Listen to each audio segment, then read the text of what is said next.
That PVD flying carpet story by A.B. Marcus. The night they made the impossible real, and learned even magic has its rules. We've just arrived at the waterfire boat landing on the Providence River in Providence, Rhode Island. We see two PVD college students, Vincent and Troy. For Vincent, design is his oxygen. He dreams in color palettes, textures, the elegant curve of a line. And Troy, a Brown University engineering prodigy.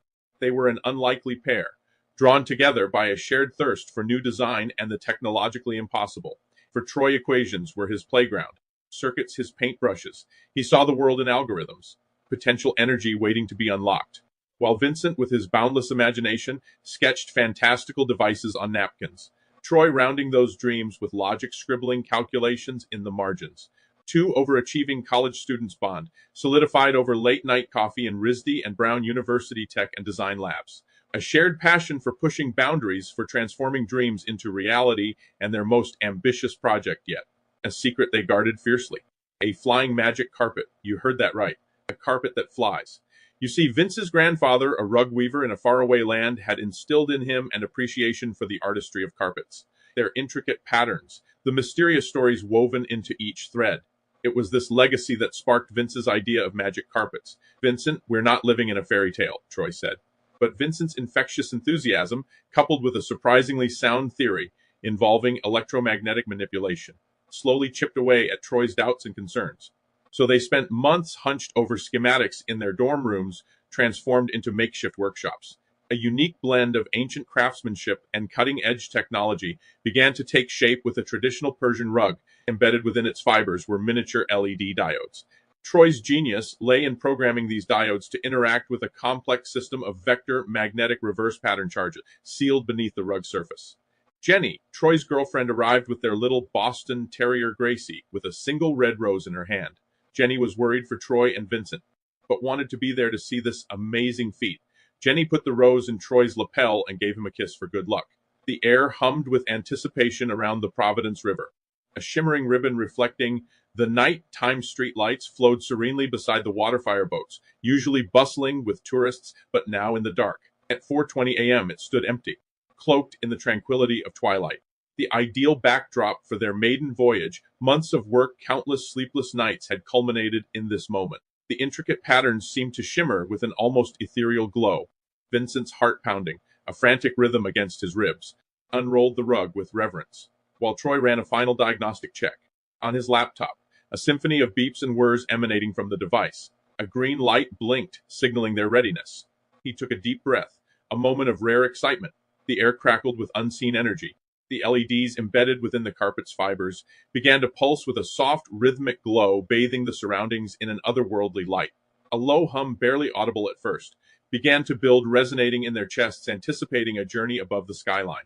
Just then, with a jolt that stole their breath, the carpet lifted from the ground slowly at first, hesitantly testing the invisible currents of air.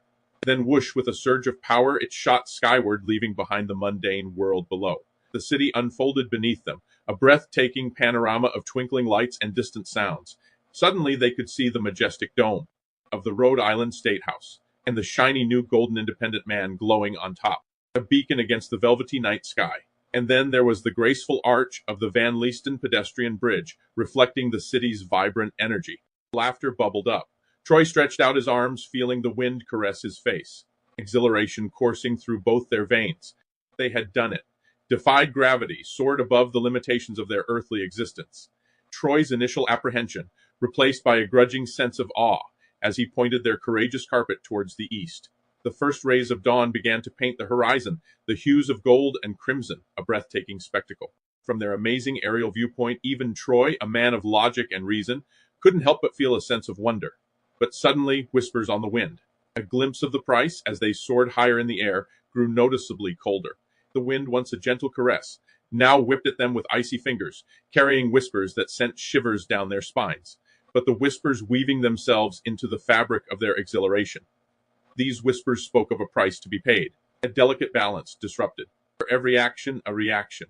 The whispers swirled around them. It felt like a chorus of warning, lost in the rush of wind, the sheer joy of their accomplishment.